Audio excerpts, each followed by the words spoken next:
Good evening brother and sister, praise the Lord. ये हमारा पहला पॉडकास्ट है इमिग्रेशन के ऊपर। यही कहिए कि स्टार्टिंग पॉडकास्ट। और ये इमिग्रेशन के ऊपर इसलिए है क्योंकि प्रभु ने मुझसे 1 साल पहले कुछ बातें की इमिग्रेशन के ऊपर, कि लोग फॉरेन जाते हैं, क्या है इसका आत्मिक रीति से क्या है, ये जाना चाहिए या नहीं जाना चाहिए, किसे जाना चाहिए। तो आज मैं इस संबंध में पूरे जो प्रभु ने मुझसे रिवील किया, मैं उस संबंध में बात करूंगा।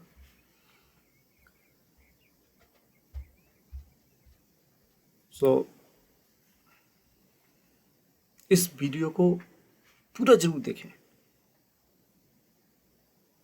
इस वीडियो को पूरा जरूर देखें, जिससे आपको ये मालूम हो कि आखिर प्रभु कहना क्या चाह रहा है, और पूरी तरीके से आप इसे परखें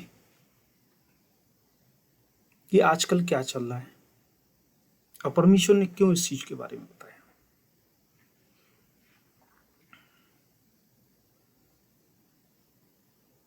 सबसे पहले बात, क्या परमेश्वर ने जिस देश में, जिस नगर में, सिटी में, या जिस डिस्ट्रिक्ट में, जिस स्टेट में आपको पैदा किया है, हमें पैदा किया, क्या परमेश्वर गलत है कि वो आपको और कहीं भेजना चाहता है?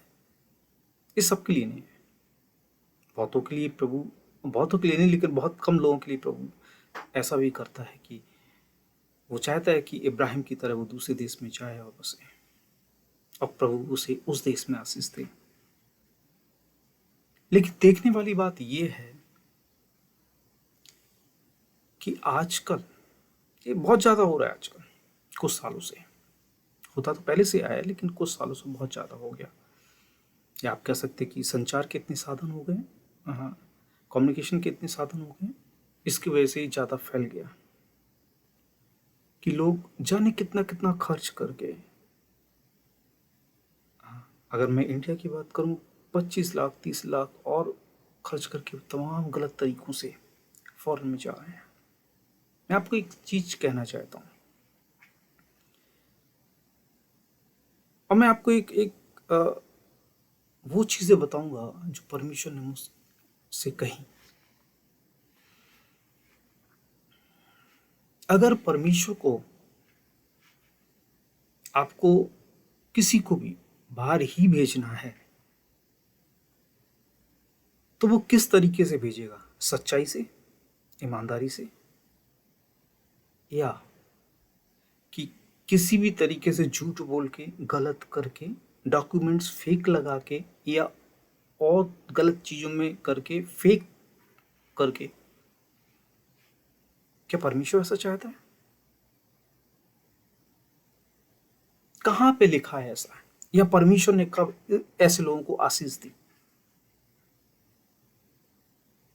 पिछले साल प्रभु ने मुझसे बात की, और प्रभु ने कहा कि क्या, जो प्रभु के शब्द थे, मैं वो शब्दों को बता रहा हूं, क्या मेरे हाथ इतने छोटे हैं? मैं एग्जैक्ट स्टेटमेंट बता रहा हूं आपको, क्या मेरे हाथ इतने छोटे हैं कि मैं इन्हें आशीष ना दूं, या मेरे हाथ इतने छोटे हैं कि मैं इन्हें रोक ना सकूं? तो मैंने प्रभु से कहा कि प्रभु आप क्या कहना चाह रहे हैं? तब प्रभु ने मुझसे रिवील किया, जो लोग वीजा लेके जाते हैं, चाहे वो टूरिस्ट रिलीजियस वीजा हो या ओनली टूरिस्ट वीजा हो, स्टूडेंट वीजा हो, स्पाउस वीजा हो, फेक स्पाउस का भी बहुत प्रचलन है, ग्रीन कार्ड हो या सिटीजनशिप हो, या स्पॉन्सर पे सिटीजनशिप हो, या स्पॉन्सर पे ग्रीन कार्ड हो, मैं सारे पहलुओं पे बात करूंगा। और जब ये लोग जाते हैं, सबसे पहले मैं बात करना चाह रहा हूँ टूरिस्ट या रिलीजियस वीजा पे जो जाते हैं, क्या वो पूरी तरह सच बोल के गए हैं?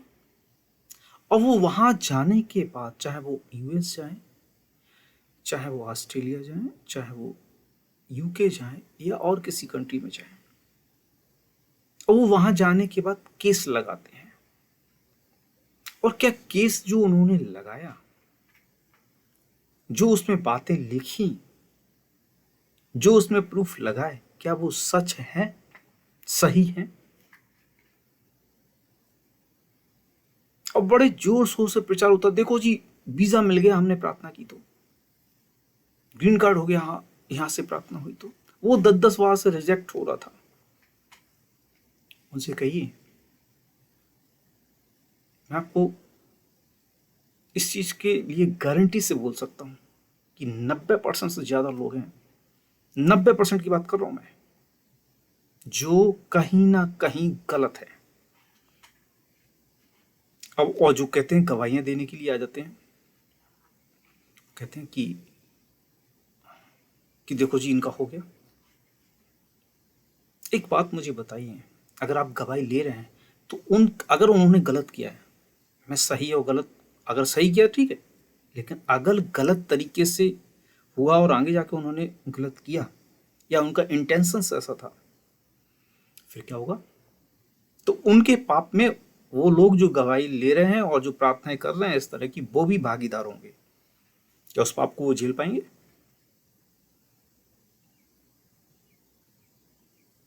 एक भी ऐसा इंसिडेंट बता दो जो बाइबल में हो और प्रभु ने गलत कि उन्होंने गलत चीज की हो, परमेश्वर ने उन्हें आशीष दी हो। नहीं। इब्राहिम ने अपनी वाइफ को पत बहन बताया डर के लिए। परमेश्वर ने क्या किया? परमेश्वर ने उस राजा को स्वप्न में कहा कि नहीं, ये इसकी पत्नी है और तू इससे प्रार्थना कराओ। ये तो क्या हुआ? प्रभु ने उस भेद को खोला उसे, हालांकि उसने डर के लिए ऐसा किया था। और आजकल तो फेक। अब मुझे एक चीज बताइए, जिन्होंने बाहर जाके केस लगाया, अभी मैं सिर्फ रिलीजियस या टूरिस्ट वीजा की बात कर रहा हूँ, जो इनलीगल तरीके से आर पार हो रहे हैं वो तो है ही टोटल रॉन्ग। लेकिन जो जो वीजा लेके जो एंटर हुए और उन्होंने जाके उस कंट्री में केस लगाया किसी भी तरह का, और जो केस में बातें लिखी और जो उसमें जो कुछ झूठ लिखा, और झूठ लिखने के बाद क्या परमेश्वर उस पर आशीष देगा? और उसे उसी बेस पे ग्रीन कार्ड भी मिल गया। सुनिए मैं क्या कह रहा हूं।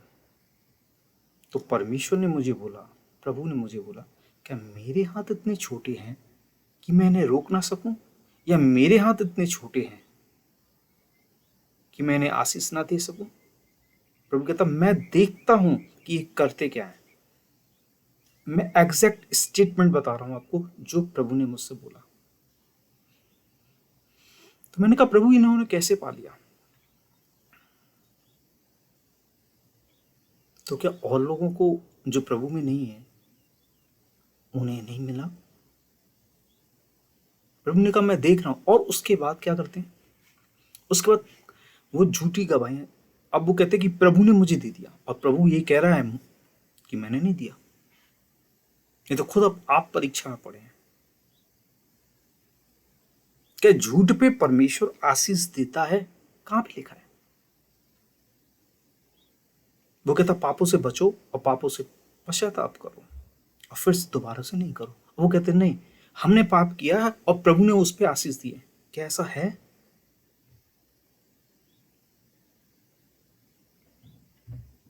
आप गलातियन 5 उसे देखिए, सारा लिखा है उसमें।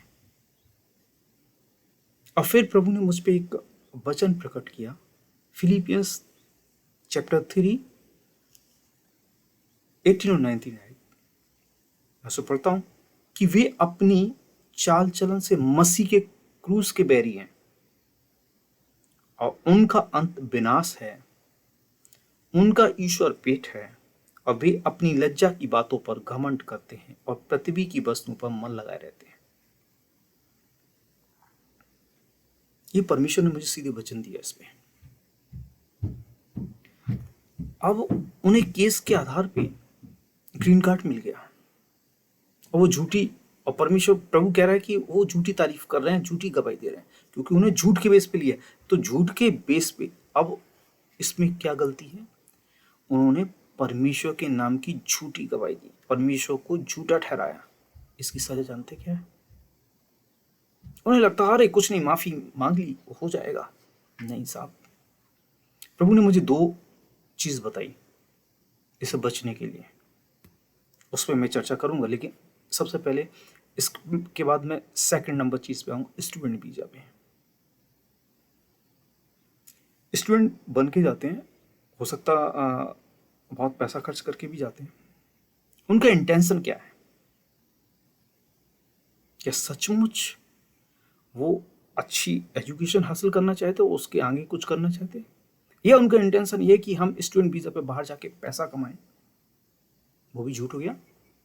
हाँ ठीक है, आप एक अच्छे स्टूडेंट के रूप में जाइए, आपका हो रहा है सिलेक्शन, और आप ठीक है स्टूडेंट उस पे हैं तो आप साथ में पैसा भी कमा रहे हैं, लेकिन आपका इंटेंशन क्या था? अगर इंटेंशन सही था कि स्टूडेंट पे जाके हम कुछ चीज़ हासिल करें और उस चीज़ को अपनी लाइफ में सही तरीके से यूज़ करें, फिर तो ठीक है। लेकिन उनका इंटेंशन ये था कि हमसे पैसा कमाएंगे, और स्टूडेंट बन के इसीलिए जा रहे हैं कि हमारा उद्देश्य पैसा है, तो वो भी झूठ है। और मैं ये बातें आपको जो मुझे प्रभु से मिली है वो बातें बता रहा हूँ। मैं आपको आगे ये भी बताऊंगा कि इससे बचना क्या है, क्या प्रभु ने मुझे कौन से वचन दिए। लोग फेक स्पाउस वीजा पे भी जाते हैं, स्टूडेंट वीजा मिलता है उस पर। मैंने कई ब्रिटेन के ऐसे कई यूके के केस देखे हैं, या और कंट्रीज में भी हैं, फेक बना के देते हैं। अभी हाल में फेक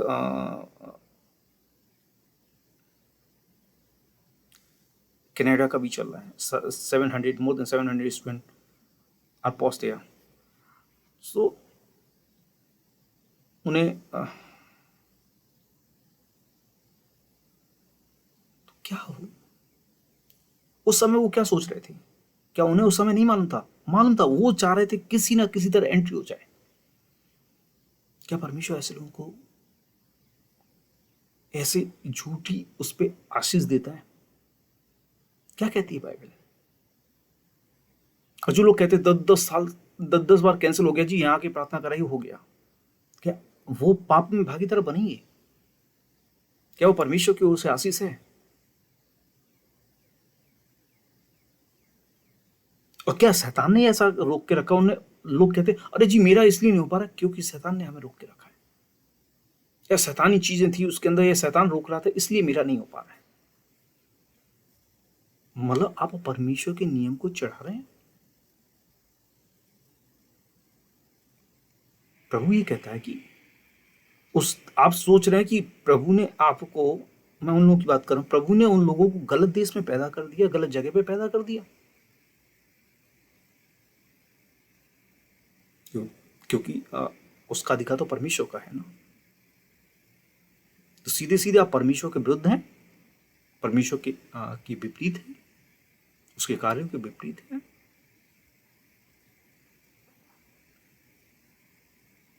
एक चेन होती है, जिसे ग्रीन कार्ड मिल गया परमानेंट, ठीक है, अब वो आगे कुछ सालों में अपने ब्लड रिलेशन वालों को बुला सकता है। अब जब उसने खुद झूठ से लिया और उसने अपने लोगों को भी बुलाया, तो क्या वो उसके पाप में भागीदार नहीं हुए?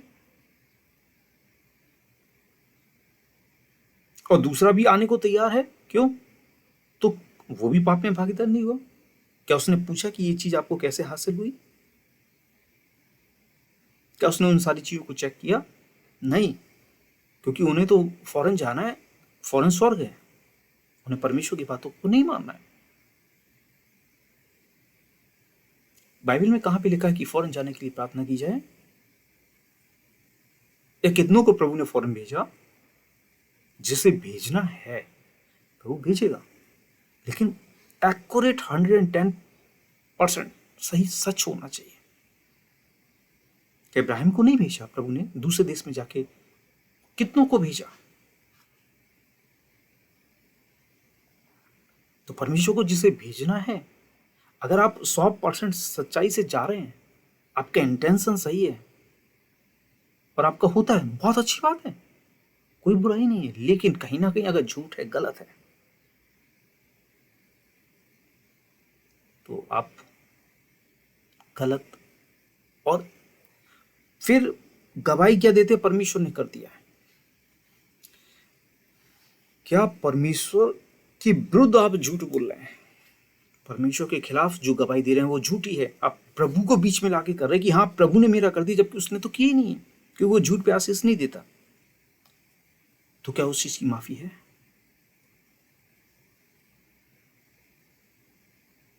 और है तो कैसे है?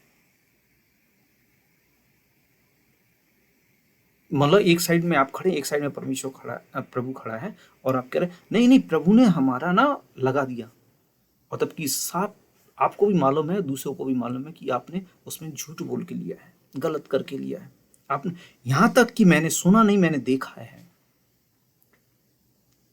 इस साहब उधर से लड़ाई हुई, उन्होंने मुझे मारा और हुआ नहीं, मेरा पैर टूट गया और मैं हॉस्पिटल में एडमिट है, झूठे सब कुछ बनवा लिया उन्होंने पैसा दे के, और उस बेस पे कई सालों उनका केस चला और वो ले गए। क्या परमेश्वर के सामने खड़े हो पाएंगे ऐसे लोग?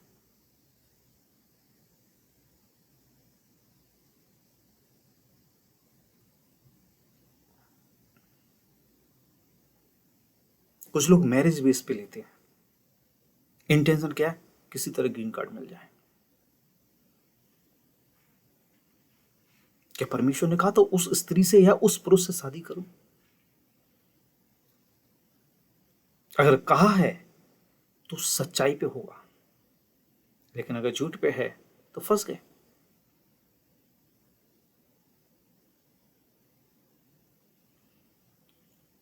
प्रभु ने मुझे दो चीजें इसके लिए बोली। एक तो जक्कई का उदाहरण। जक्कई क्या था? पापी था। वो क्या करता था? टैक्स टैक्स कलेक्टर था, उसका सरदार था। क्या हुआ? प्रभु ने कहा आज मुझे तेरे घर में रुकना अवश्य है। उसने क्या किया? उसने क्या किया? ये मुझे प्रभु ने बोला है, मैं वो बता रहा हूं, मुझे नहीं मालूम कि क्या इसका वो है। प्रभु ने कहा उसने वो सारा जिसका ज्यादा जिससे लिया था उसे लौटा दिया। जो पाप किए, जिसे पाप के जरिए से लिया था वो सबको लौटा दिया, बल्कि 4 गुना लौटा दिया। बचन हमें बताता है। आप लूका 19 में आप उसे पढ़ सकते हैं।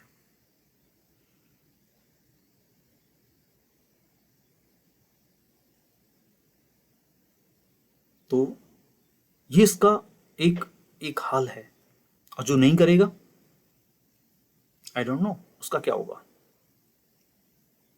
लेकिन एक क्वेश्चन है, क्या परमेश्वर के को झूठा बना के आप झूठी गवाही परमेश्वर के बारे में दें? ऐसा समझिए कि आप झूठी गवाही परमेश्वर के बारे में दें। आप कहें कि उसने मेरा कर दिया, जबकि वो कहता है मैंने तो किया ही नहीं है, क्योंकि वो चीज झूठ थी। क्या उस पर आशीष मिलेगी? क्या वो स्वर्ग के भागीदार होंगी? सोचिए।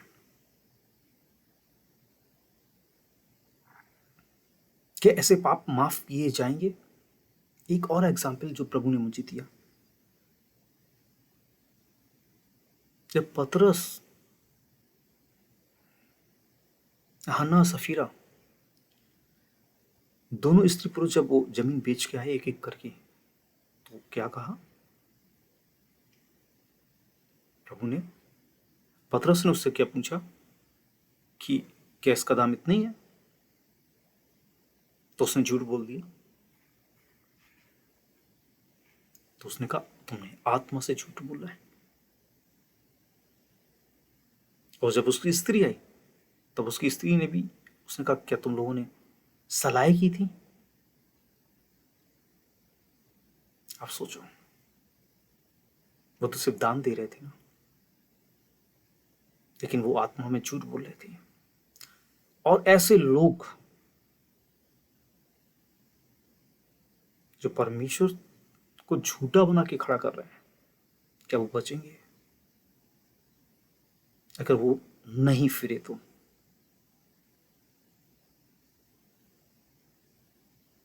बहुत मुश्किल है, बहुत मुश्किल है। पैसा कमा सकते हैं, तभी तो वचन प्रभु ने मुझे दिया कि उसका उनका ईश्वर पेट है। वो कहते कि मैं माफी मांग लूंगा और हो जाएगा। एक चीज मुझे बताए, चोरी करके माल तो आपने रख लिया, जब तक आप उसे वापस नहीं करेंगे क्या वो माफी हो जाएगी? प्रभु ने ये कहा है।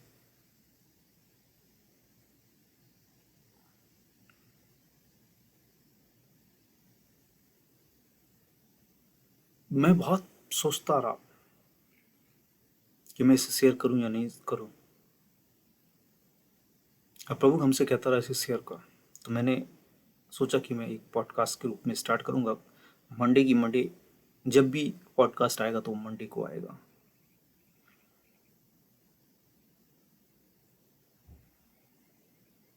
और विश्वास मानिए आप, नहीं तो जो आपके सगे संबंधी हो, और लालच कहाँ से आता है? अच्छा, एक बंदा चला गया, अब उसके खिलाफ कुछ नहीं बोलना, अब उसे तेल लगाना है। तेल लगाने का मतलब आप समझ रहे होंगे। लालसा रखनी है, उसकी चापलूसी करनी है कि कहीं वो आपको फायदा पहुंचाए। यहाँ जाने कितने ही, चाहे यूएस हो, यूके हो, या कनाडा हो, या और किसी भी कंट्रीज में हो, जाने कितने ऐसे सेवा करने वाले हैं जिन्होंने झूठा हासिल किया है, और या उनके चर्चों के अंदर जहां जहां वो सेवकाई कर रहे हैं, 50%, 70% और 80%, इवन मोर देन दैट।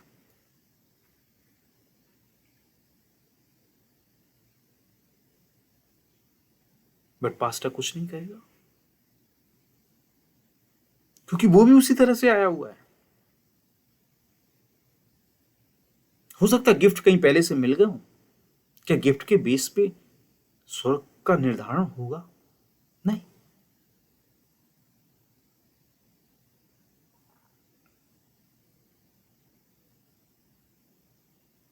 अब आप कहेंगे आपको आपको के पास तो ग्रीन कार्ड आ गया है, आपको तो प्रभु ने ग्रीन कार्ड दे दिया है, इसलिए आप ऐसी बातें कर रहे हैं। हाँ, मुझे प्रभु ने दे दिया, और भी बहुत कुछ दे दिया। ग्रीन कार्ड तो बहुत छोटी सी चीज है, लेकिन परमेश्वर ने मुझे बुलाया था, मैं नहीं आना चाह रहा था, उसके बाद भी मेरे तो जाने कितने दर्शन है। और अगर प्रभु ने मुझे भेजा है तो वो जाने क्या दिखाएगा। मैं आपको एक एग्जाम्पल देता हूँ।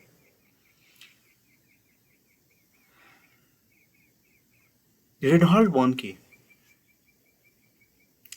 उन्होंने जर्मनी से थे, यूके से उन्होंने अपना एजुकेशन किया, वो वापस जर्मनी जा रहे थे। उन्हें प्रभु ने दर्शन दिया। उनकी सेवकाई कहाँ पे थी? अफ्रीकन कंट्रीज में। अभी तक सबसे बड़ी सेवकाई अफ्रीकन कंट्रीज में अगर किसी ने की है, उन्होंने उस चीज को सुना, उस चीज को समझा और उस चीज को फॉलो किया।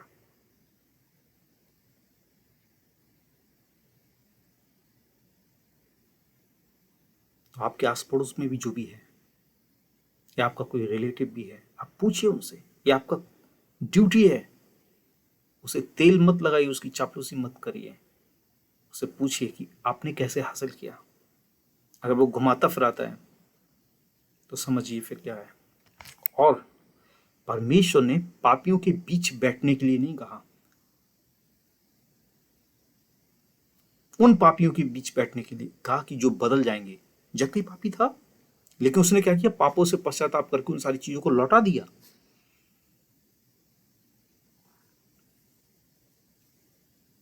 और वो सच्चाई में आ गया, इसलिए वो बच गया। अगर वो नहीं बदलता तो ऐसा कोई भी एग्जाम्पल है, ऐसा कोई भी पैराबल है कि जो नहीं बदला हो प्रभु ने उसके साथ में? नहीं। तो जो ना बदले उसके साथ रहना खतरनाक है, क्योंकि उसी तरह की आत्माएं उनके बीच में भी आएगी। सावधान रहिए, समय बड़ा नजदीक है, बहुत नजदीक है।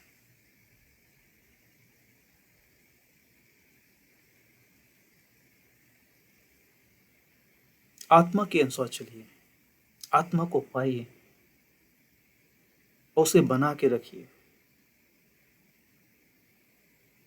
अन्य अन्य भाषा बोलने से आप स्वर्ग, जो लोग बोलते हैं और कुछ भी करने लगते हैं, वो स्वर्ग नहीं चाहेंगे। अन्य अन्य भाषा एक गिफ्ट है। वचन कहता है कि जब तक जल और आत्मा से कोई ना जन्मे। उसने ये नहीं कहा कि जब तक जल और अन्य भाषा से कोई ना जन्मे, उसने कहा आत्मा से ना जन्मे।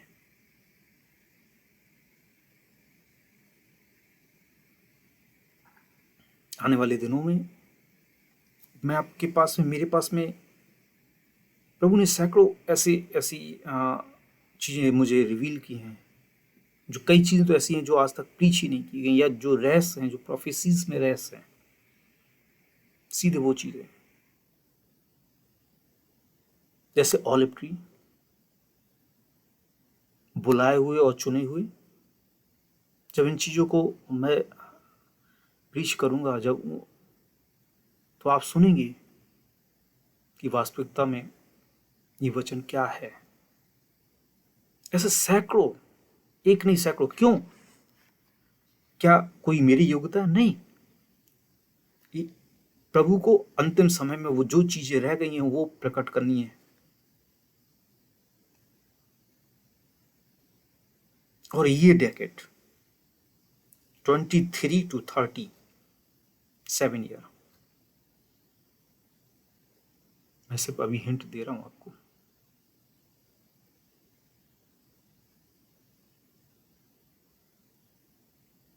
तो आज के पॉडकास्ट को हम यहीं समाप्त करते हैं।